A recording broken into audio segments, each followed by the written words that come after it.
Folks, today we're talking about fertilized eggs. We're going to teach you all about fertilized eggs, how to identify them. We're also going to clear up the myths about that little white stringy stuff inside. So come on, let's teach you a thing or two. Alright folks, here we have a farm fresh egg I just had in my hand from one of our buffs. She's only been laying for 3 days and I want to see if she's fertile. So I thought I'd take you guys along for the ride and show you some parts of the egg. Now just so we could see the color of the egg better, I thought I'd get an old cast iron skillet out of the barn and drop the egg in here. So let me go ahead and freeze things up so you guys can see a little bit better.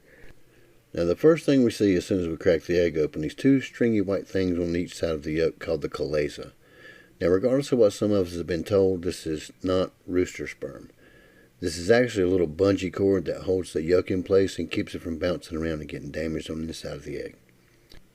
And the next thing most of you guys already know as the egg white. The real name for it is the outer albumin. Now that exact same white will wrap up around the egg yolk and keep it shaped to keep it from busting. It's called the inner albumin.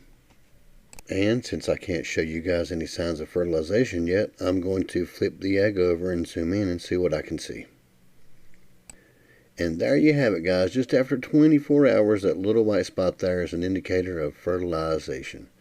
So if we let this thing sit around for maybe another 24 hours, it would look more like a bullseye.